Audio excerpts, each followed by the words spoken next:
right button there. Okay, hopefully now everybody can see. So again, thanks for the intro. I have a small disclosure that I have received travel funding from Vizient, which is a member-owned GPO for healthcare supplies and materials, to speak to them about sustainability in healthcare. Assuming everybody here cares about the environment, or at least the impact that the environment has on our patients and our communities, otherwise you wouldn't be joining this kind of a call, particularly at the end of what is likely a long day for all of you. So I'm going to be laying out mostly today some of the reasons you could use when speaking with your own hospital leadership to try and amplify our efforts. So the first question that gets asked is, why should a hospital care about the environment? And the short answer is that pollution is killing people, and our mission in healthcare is to protect human health and prevent suffering. So if we just look at air pollution globally, air pollution only, so we're not talking about land pollution or water pollution or even climate change for that matter, we're just talking about essentially criteria air pollution. It kills about 18 million people through cardiovascular, or it kills a lot of people every year. These are death rates globally for cardiovascular disease, for cancer, for chronic lung disease, diseases that we pay a lot of attention to, and air pollution is right up there with it. So air pollution by itself, 7 million deaths per year. And why should a hospital care about climate change? Climate change is only one type of pollution, but it's perhaps now the most nefarious of them all. It is a force multiplier of everything else that we face in healthcare, every body system. So it affects all of the systems that we face, so many disease processes, and then to top it off, it disproportionately impacts the most vulnerable and marginalized of our population. These are the folks that we have the greatest mission to protect, certainly that I see in my emergency department on a regular basis. Why else? It's not just an indirect health problem. I think we probably all remember Superstorm Sandy and what that did to hospitals in the New York metropolitan area. Here we're reminded that NYU Langone Medical Center in the middle of the night evacuated their entire hospital because they lost all power. They had supreme flooding in their basement and essentially had to shut down because of a large-scale storm, and remain shut down for a bit of time afterward without being able to care for their patients. And we can think even more locally. Here we see, from an unnamed storm, massive flooding in the eastern part of Massachusetts. Here we see Norwood Hospital, from a town, a community hospital south of Boston, that this storm knocked out the hospital. I think now it's 2, maybe 3 years ago. My timing is off because the pandemic has messed all of our scale of timing, but that hospital still is closed, leaving perhaps tens of thousands of people in that community without their local hospital, having to travel farther for care, potentially having worse outcomes because of delays in care and having to travel farther. And I don't know how it was at many of your facilities more in northern New England, but certainly for us, after Hurricane Maria struck Puerto Rico and wiped out so much manufacturing capacity for healthcare supplies, most notably simple IV fluid, normal saline IV bags, were not available. We were giving out cans of Gatorade to our patients instead of using intravenous fluids because we just didn't have any. It was not available to be bought, even if we wanted to. And I can't say for certain that any one of these storms were definitely the result of climate change, but I can promise you that the science and engineering is very clear that climate change brings with it increasing risks of these kinds of storms, larger storms, more frequent storms that are going to do just these things. We've seen what it can do outside of New England, and we've touched on a little bit because of Norwood, but you might say, well, you know, these big storms, they don't generally happen in northern New England. Well, Well, they can. This is a projection of what a relatively mild Category 2 hurricane could look like in downtown Boston, coupled with expected sea level rise in the next 20 to 40 years. This is extensive flooding, and what we don't see in this particular view of the city is my hospital, MGH. It's actually a little bit above where you're looking, above and to the right is the MGH campus. But the flooding will reach there too, and it's going to impact our hospital facilities, knocking them out of commission, reducing our ability to take care of patients, and for some of our executives to think about reducing our revenues. This happened to the Texas Medical Center after Tropical Storm Allison a number of years ago, where they had to close for days to weeks, losing huge amounts of revenue that affected their bottom line. When they built a more resilient campus following that storm, and the next set of severe storms came through Houston, they remained operating and were able to reap their benefits and take care of their communities. So I've just shown why hospitals should care about pollution, why hospitals should care about climate change, both directly and indirectly. Now I get to tell you that, as you probably know, healthcare is part of the problem. We are contributing. In the United States, healthcare is responsible for close to 10% of greenhouse gas emissions. If healthcare were its own country, the United States healthcare industry would be the 13th largest emitter in the world, emitting more greenhouse gases than all of the United Kingdom. We have a mission to do better. We have a responsibility to do better. We have to protect our communities from these ill effects. And so that's what we're here to talk about and convince our leaders to invest in doing. In order to do that, we need to know where it's coming from.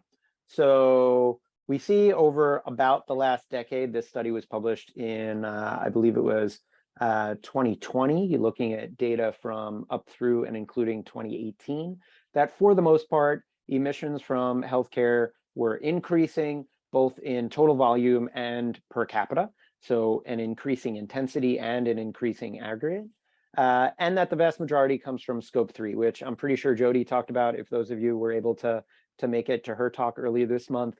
Scope 3 is the supply chain, it's transportation, it's logistics, it's investments, it's capital spending, building, construction. It's everything other than direct emissions from our facilities, like burning fossil fuels or anesthetic gases, and purchased energy. Everything else is scope 3, and that is the biggest part of it. It's also worth noting that that we in the United States, the average American is responsible for about 1.7 tons of greenhouse gas equivalents per year due to healthcare. Globally, the average human being total emits about 6 tons of CO2 equivalents per year. So about a quarter, a little bit more than a quarter of our annual budget in the United States is healthcare, if we look at it in a global sense. And these emissions are hurting people.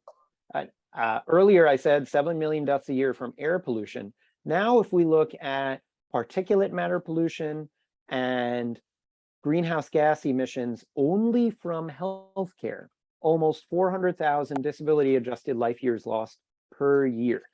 To put that in perspective for those of you who aren't familiar with the unit of a DALY, because it's economists created DALYs, in 1999, the Institute of Medicine, now the National Academy of Medicine, released their report To Err Is Human, talking about medical errors and how that was killing our patients to the tune of 40 to 90-ish thousand people per year in the United States.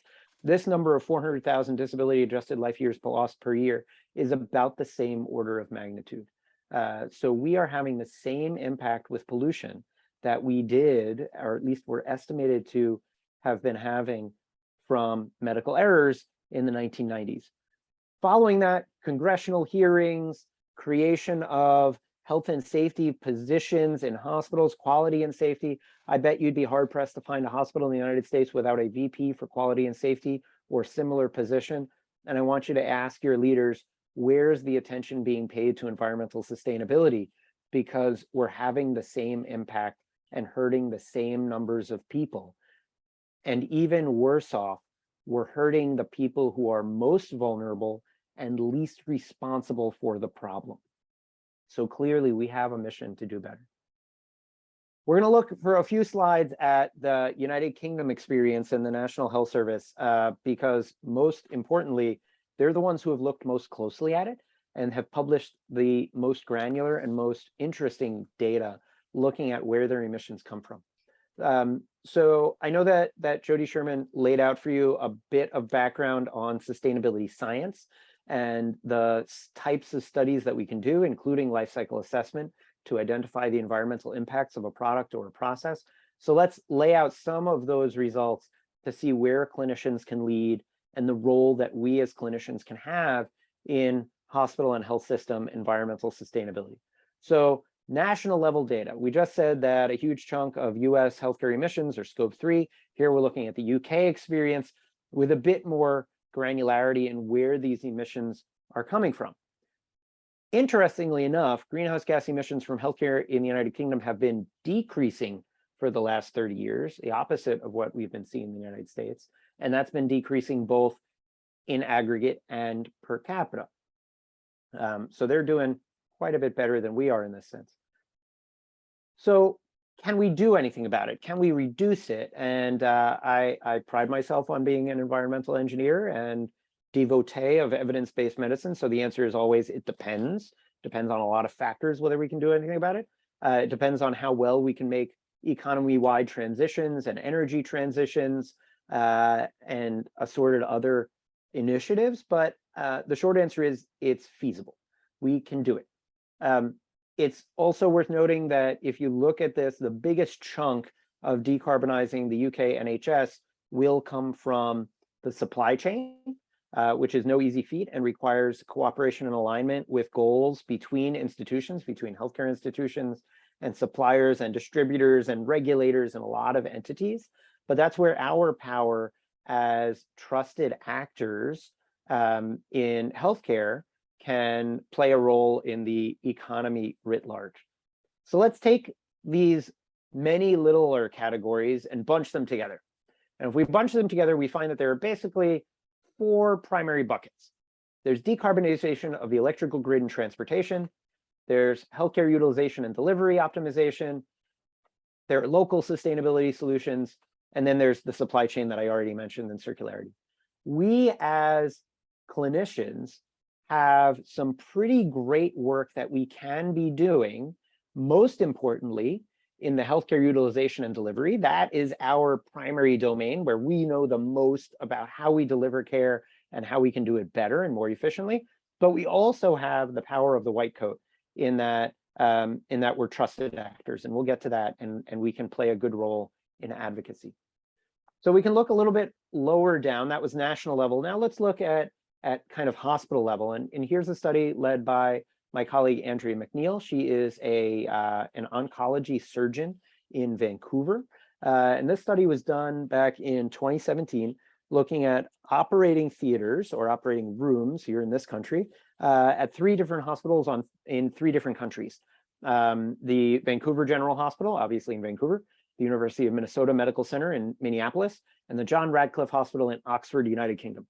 And she reported all of these data in tables, basically looking at different categories of emission, the electricity needed, the heating and ventilation and air conditioning, the supplies, the anesthetic gases to run their operating rooms. Here we have it in a slightly more visual form that hopefully puts it a little bit in a better perspective. Some take-home notes. Number 1, the operating theaters at John Radcliffe Hospital in Oxford had a much larger environmental footprint than the other 2 sites. And it was overwhelmingly from HVAC, from heating, ventilation, and air conditioning. That at the time was probably primarily related to an over-reliance on coal in the Eastern United Kingdom, the United Kingdom as a whole generally, and that it's a ridiculously old hospital, or at least it was, which is not so efficient, so required more heating and air conditioning depending on the time of year.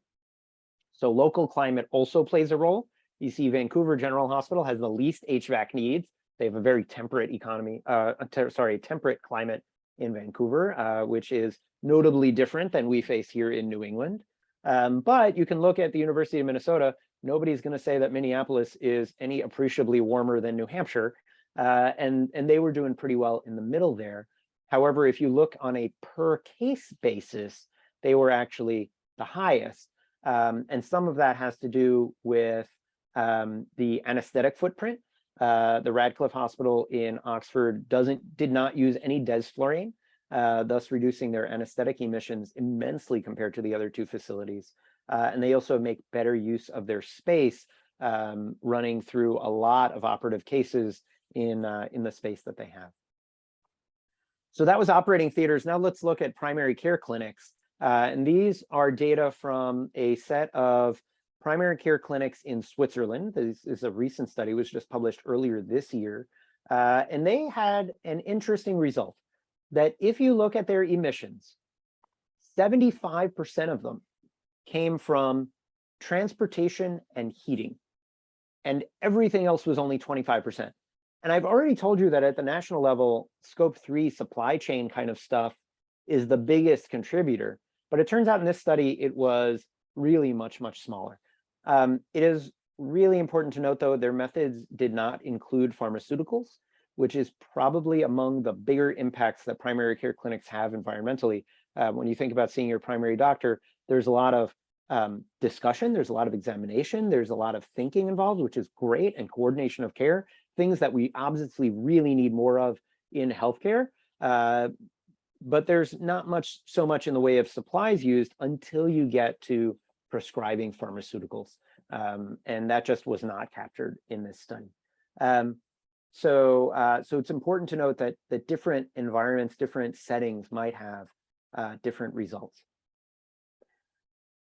What can we do in some of those outpatient clinical settings? And here we have data from a study that I did with a few colleagues, looking at data from Kaiser Permanente in Oregon in the Pacific Northwest here, and using a natural experiment where they ramped up telemedicine in the setting of the COVID pandemic. And what did that do to their emissions due to transportation for outpatient care?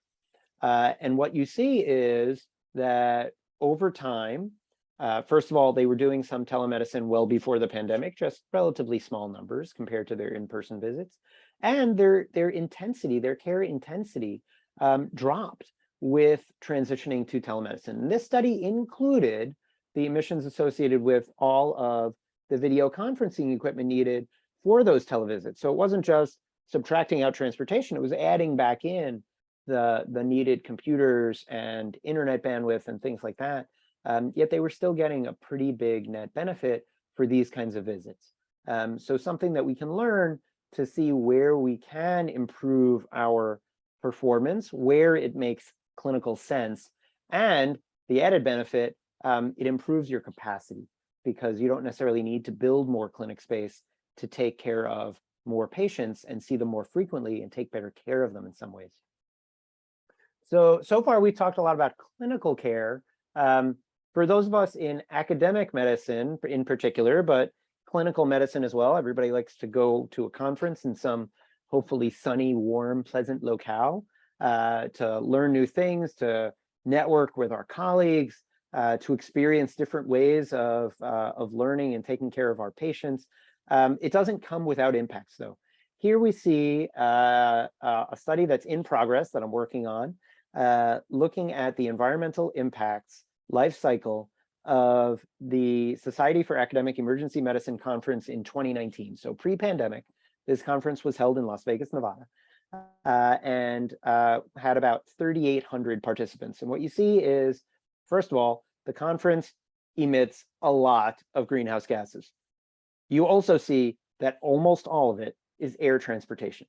We included in this study the hotel, the food, the ground transportation, the heating, the electricity needs for the conference center itself during the time of the conference, the printed programs, which everybody wants to get rid of, but really you don't even see it on this chart because it's such a tiny number. It's all about the air transportation in this case, and what can we do about it?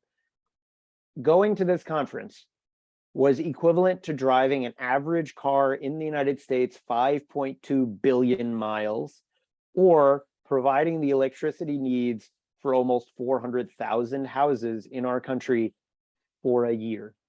This was 1 3.5-day conference that had the same emissions as these other things that we do. So huge impacts that we can potentially improve. Now, also keep in mind, I told you that the average greenhouse gas emissions for a human being on Earth, about 6 tons. This going to this conference was about a half a ton per participant. So those 3.5 days was 1/12 of their annual budget of greenhouse gas emissions on the planet. And also note that budget of 6 tons per person, that's before we have any reductions to limit our climate change effects. So so the budget actually has to go down. That half a ton of emissions is a pretty big deal. So now what? We just looked at a little bit on sustainability research and some of the reasons that our hospitals and health systems should be taking leading steps into environmental sustainability, both mitigation and adaptation. What do we do about it? What can we do with this knowledge? Those of us who are clinicians, I went to medical school and we learned all sorts of virtuous cycles in medical school, thyroid function and plenty of others, where you have negative feedback loops to ensure our body operates homeostatically. Well, the environment doesn't work that way. When it comes to the environment, we have positive feedback loops. And the one that I talk about with respect to healthcare sustainability is the non-virtuous cycle of people being sick. Unfortunately, for various reasons, people suffer poor health. It could be bad luck. It could be accidents or injuries. It could be any number of things. But we see patients all the time who, through no fault of their own, they're coming to see us because they need us. They need us to improve their health. So they do. They come to us and we provide healthcare services to improve their well-being, or at least we seek to. Unfortunately, our services, our care for them, brings with it climate change and environmental degradation. It generates pollution. And that pollution, upstream and downstream, hurts more people who then need to seek care, and the cycle continues. And at some point, we need to break this cycle. So let's talk about what clinicians have been able to do. Mass General Hospital has been working in the space of healthcare sustainability for decades. We, in particular, have been working in renewable and more efficient energy procurement for many, many years. I'll be honest, we didn't do it initially for environmental reasons. We did it for stability and price reasons. It ended up being less expensive in the long run for us to contract with renewable electricity generators.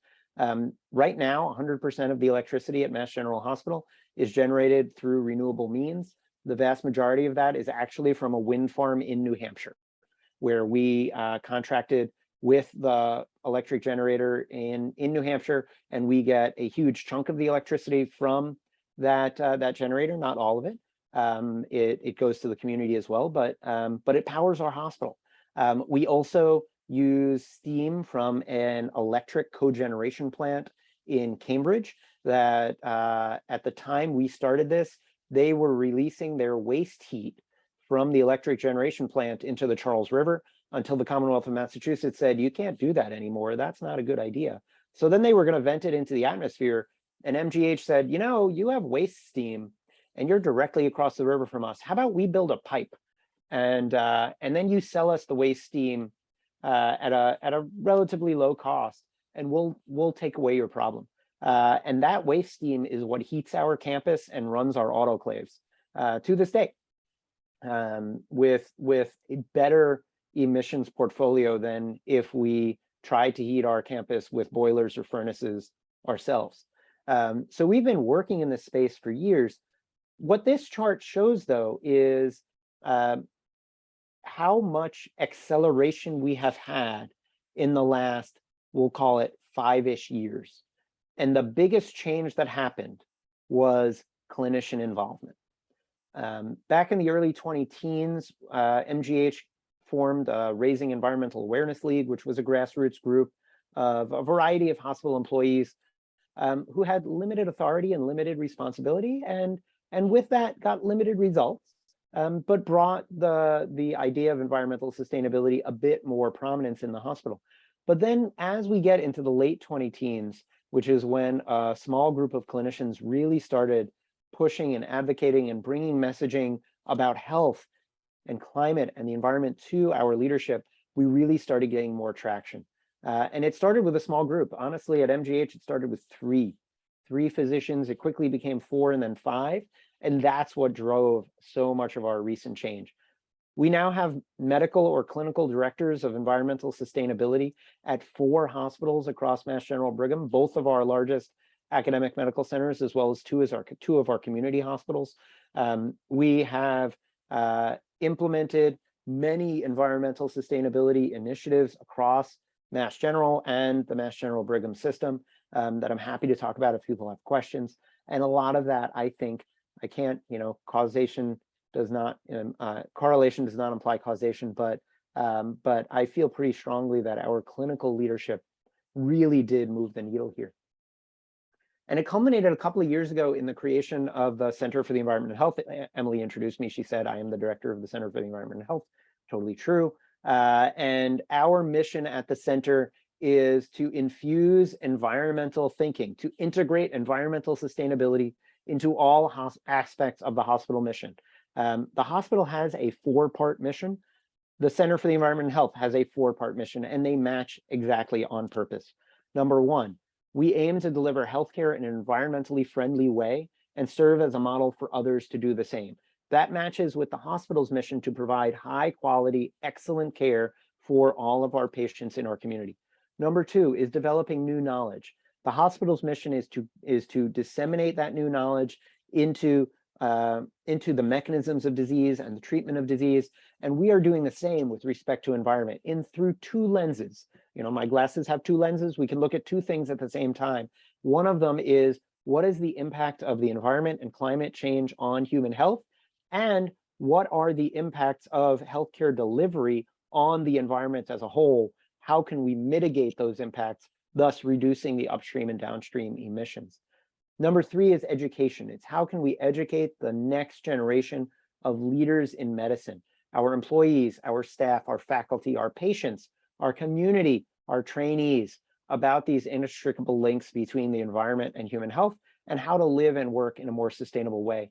And the 4th, which is not least, is advocacy. How can we move public health in a very scientifically driven way to show that human health depends on the environment, and we need to ensure that our patients, our communities, are protected from the ills of the environment, just as our healthcare institutions need to be improving the way that they're delivering care and reducing their impact.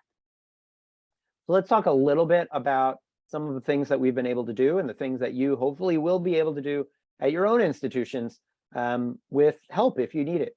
The biggest win that I have, and some of you, if you've been following the news in southern New England from your perch at the high elevations of northern New England, is that Mass General Hospital is building a new clinical building. It's going to be about 1 million square feet on Cambridge Street in downtown Boston.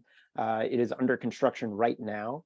And when the Center for the Environment and Health was launched, that building was well underway in the design phase. And over the ensuing 6 to 9 months, we advocated for and worked with the engineers and architects and real estate professionals at MGH to improve the design.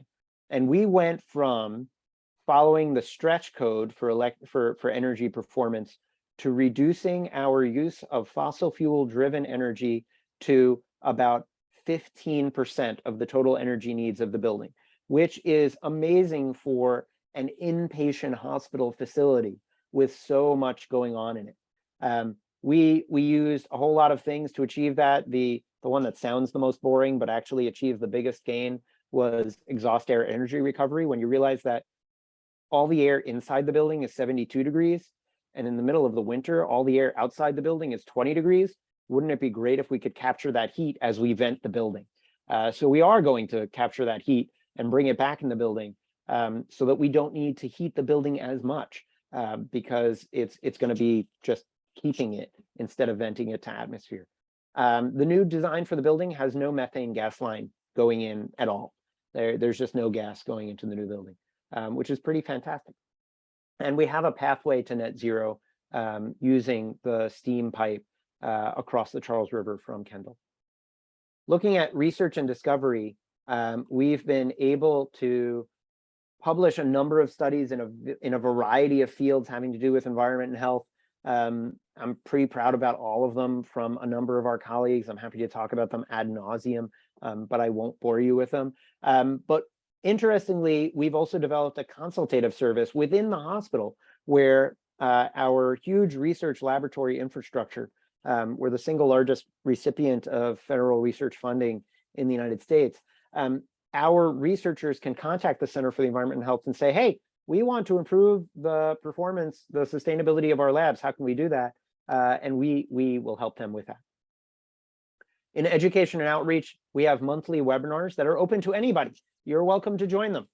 They are free and publicly available. We've had people watching them from around the world, 30 countries and 37 states, territories, or districts, with a bit over 3,000 views so far since last June. We also recently launched a podcast that's only been around for a few months, and we've already gotten about 200 people to listen to those so that we can disseminate what we know about delivering sustainable care.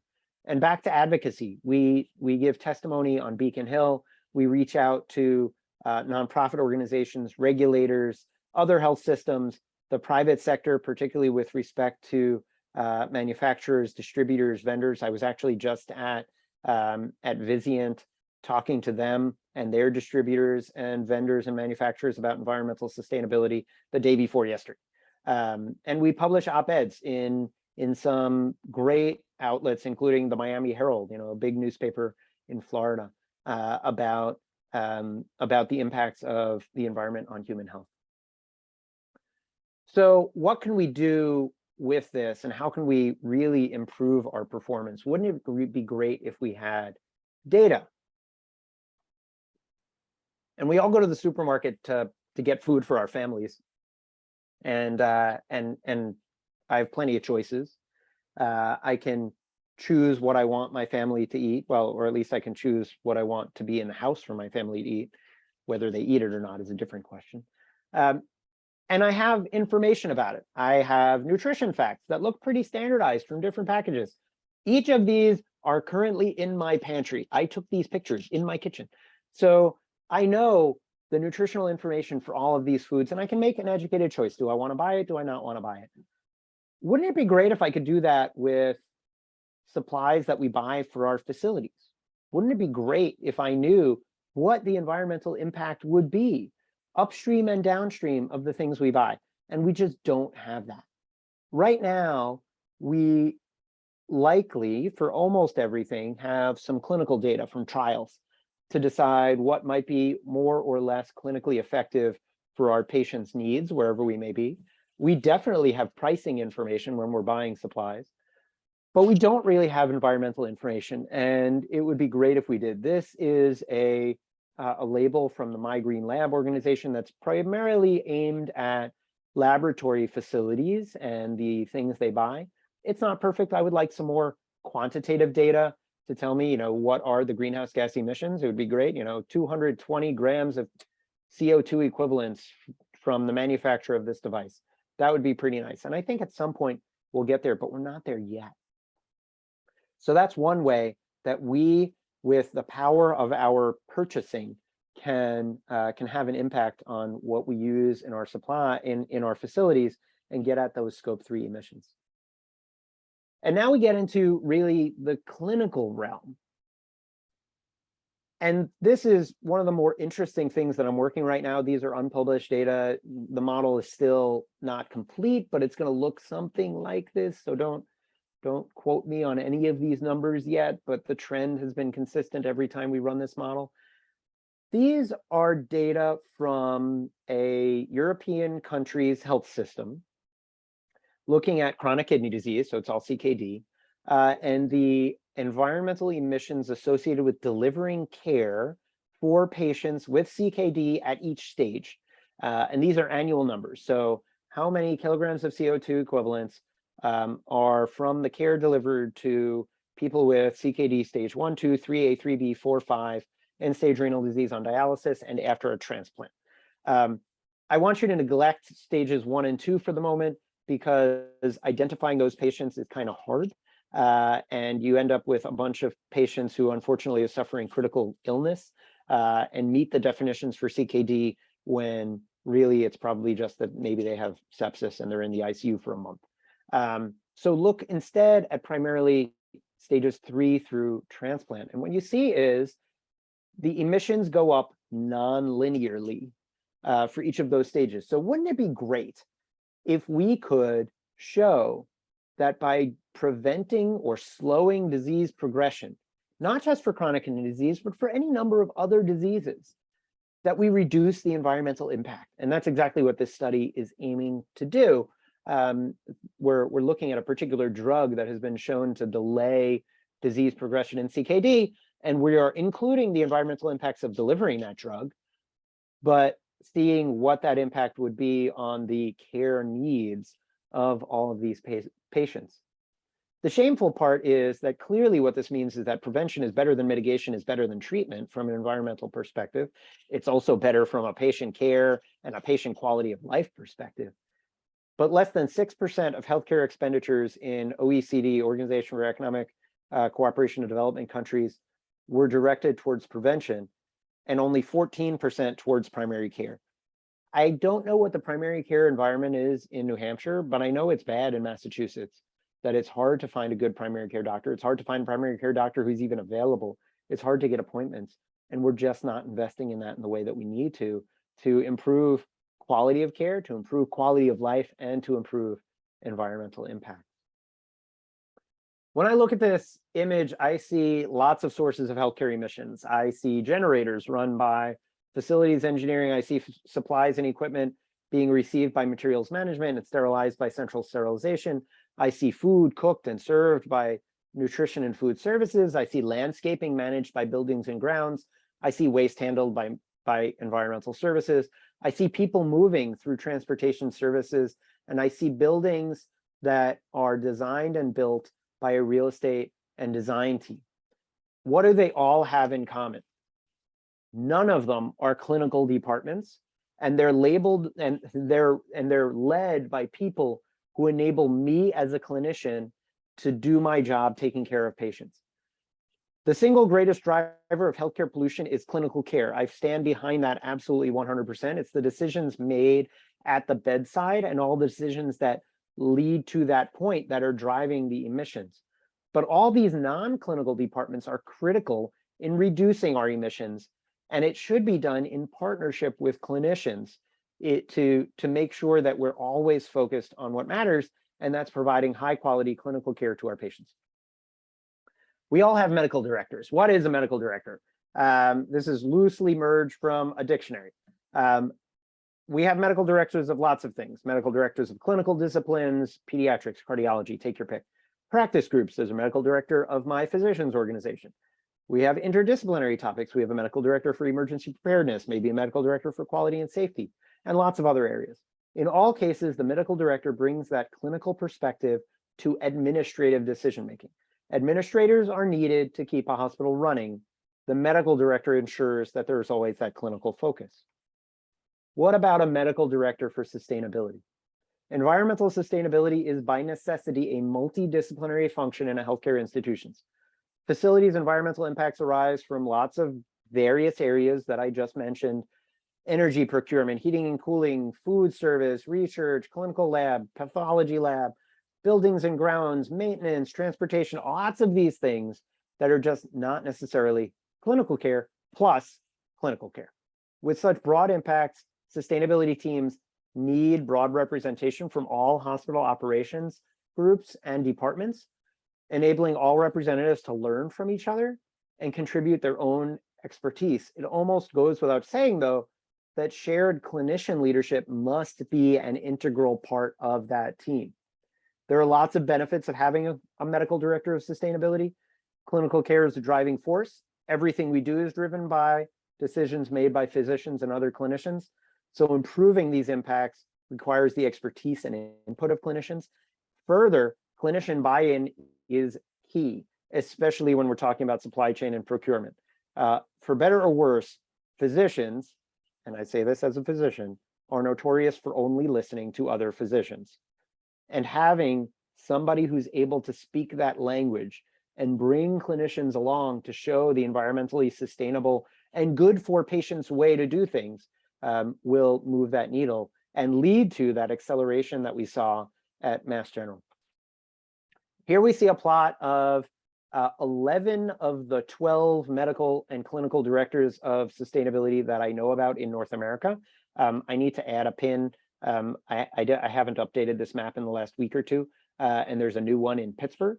So imagine another pin right there in Pittsburgh in Western Pennsylvania. But you see that they're across North America in a bunch of places. There are a couple in Canada. The vast majority are in the United States.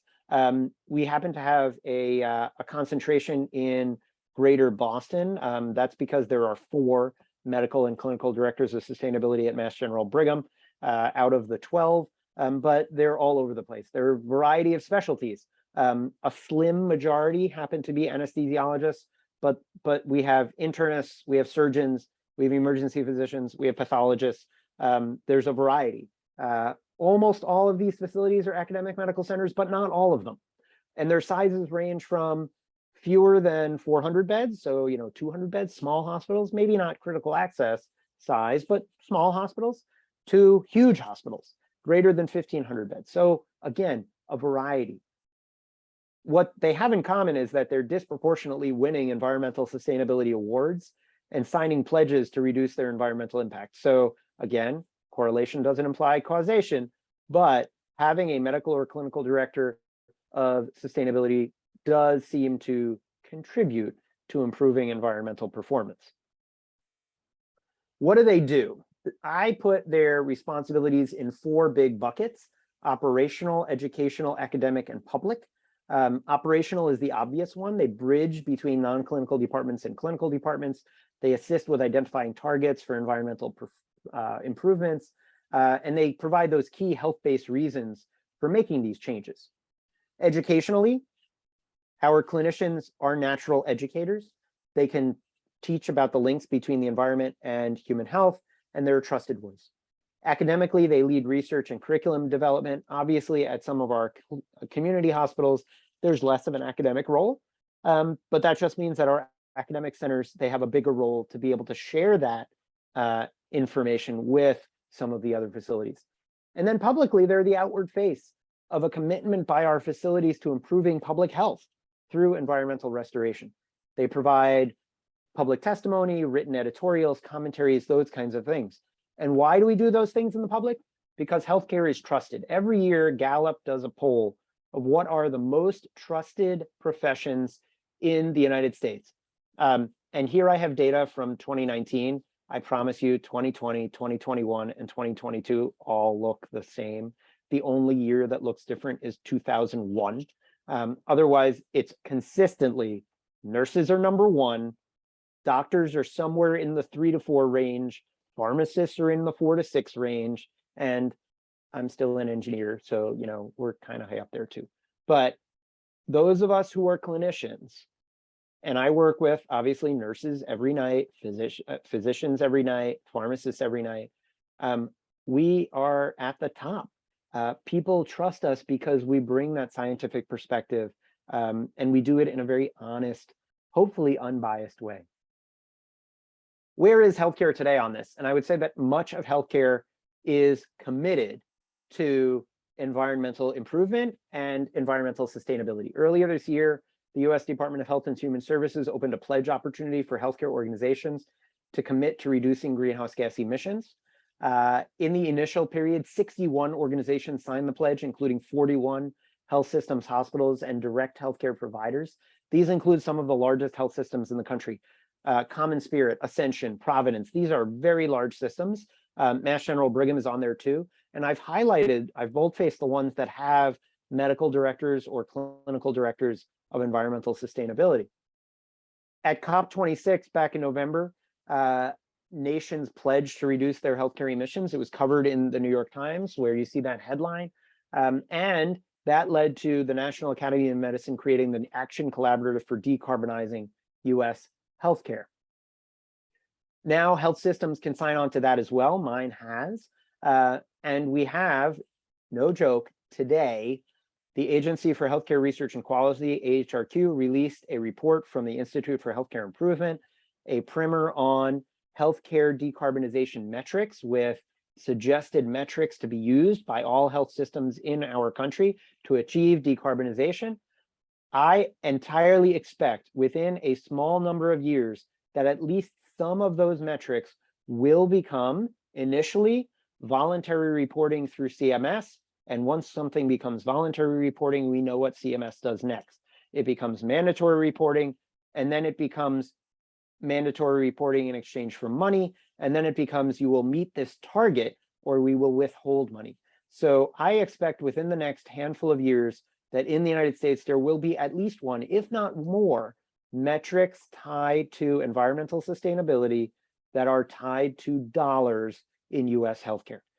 So the right thing to do is to get on board early so that you can help drive the conversation and prepare your institution for making the changes that are necessary to reach these goals. This is how I like to think of making decisions, right? Right now, this is where we are. We make our decisions based on a combination of the clinical effectiveness and the financial cost. It's what's the least expensive choice and does it meet our clinical needs? But that doesn't include the environmental cost. Pollution is just another cost. It's just not measured in dollars. And it hurts our patients upstream and downstream. So what I envision is a future where we are making these decisions with all three chairs, all three seats at the table, where we're deciding what to do in terms of products and processes based on clinical effectiveness, environmental cost, and financial cost. And they might not all be weighted equally all the time. And some might be weighted more than others.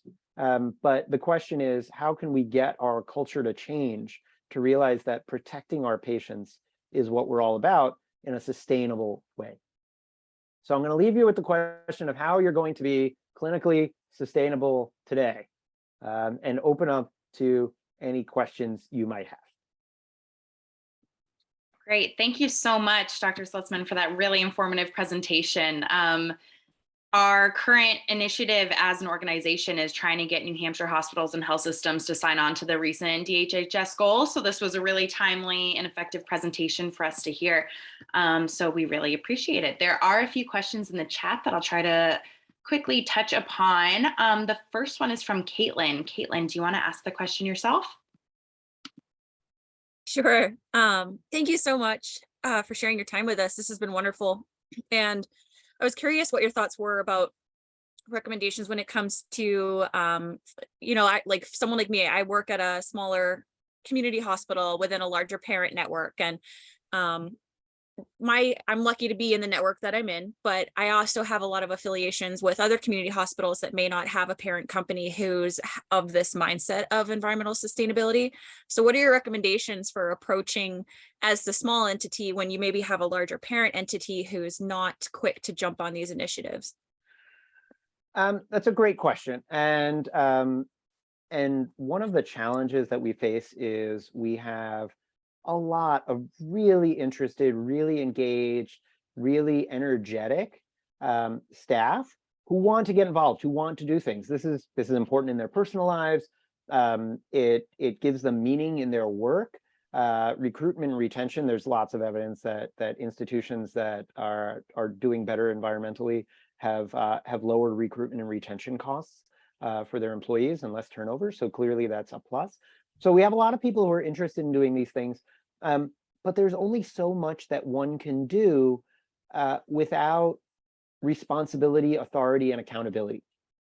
So volunteer green teams sound great, but usually have limited impact.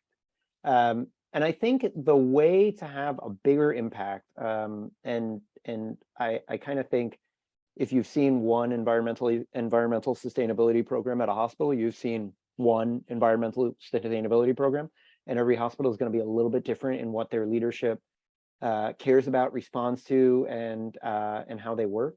I can say that from our experience, what was really effective was internal advocacy with a health message. It helped that there were some external forces that happened to coalesce around the same time. So I think the HHS pledge is one. I think the recognition that AHRQ is going to start asking questions, and that's going to lead to CMS asking questions.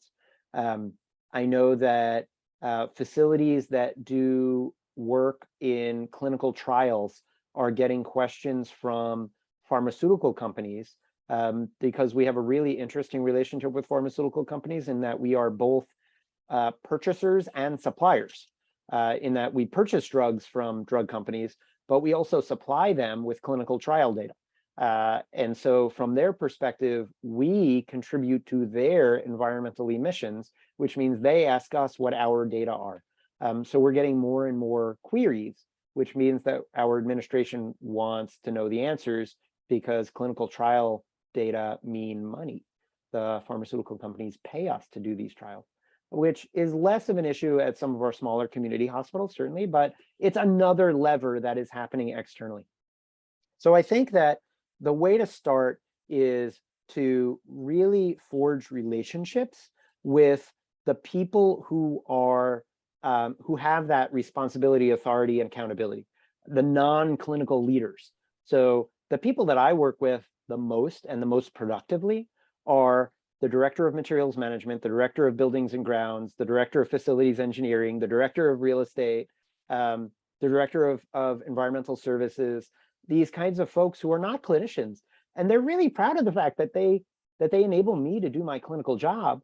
And I love that I can help them do better environmentally by asking questions and saying, hey, we do it this way. What if we do it a different way? How can we do it better? What data do you need? What legwork can I do to get you more information to do the right thing? And then plot out what is the return on investment? How can we save money? The reality is, the good news is that hospitals early in their sustainability journey will save lots of money. Hospitals later in their sustainability journey will save less money or end up spending more than they're going to save. But early, it's pretty easy to end up with financially positive outcomes.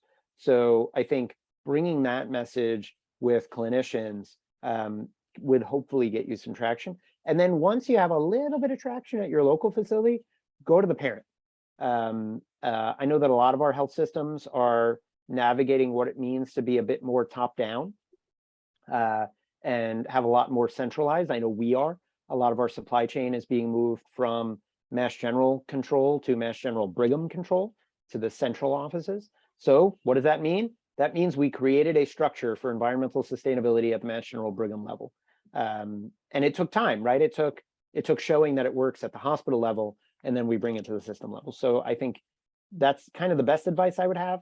And I'm always happy to talk offline with people who want to grow their programs. Thank you. Great, thank you. Being mindful of time here, I'm just going to touch on one more question that we have in the chat from Jessica, and she is wondering if there are any examples of job descriptions for sustainability directors available. She has the latest one from Practice Green Health and is hoping to compare and contrast to create one for her own hospital. Yeah, great question. And if I didn't know better, I would say you're a plant, because I am so overdue in writing a new job description for Mass General Brigham. Like literally overdue. I was supposed to do it 2 weeks ago. So I do have a few examples. There are different levels of positions. There are examples of, VP for sustainability, program director for sustainability. There are some lower level ones. Stanford Health actually just posted a job with an available job description that you can totally steal, looking only at scope 3 emissions quantification. So those kinds of job descriptions exist. And if you can't find them, I have a couple saved that I've been pilfering from as I procrastinate and doing what I'm supposed to do. Thank you. Well, we are coming up on the hour here, so thank you so much for this really impactful presentation. We really appreciate it, and I will be posting this link on our website and forwarding it to all tomorrow, and then perhaps if there's further questions, Dr. Slutzman, I can forward those on to you. Thank you very much for your time, and I've put in the link to our sustainability initiative in the chat if folks aren't yet familiar with it. And I look forward to continue working with you all on this important initiative in New Hampshire and making some good sustainability advances here. So thank you, Dr. Slutzman, and thank you everybody for coming tonight. Absolutely. Thank you much. Have a great night.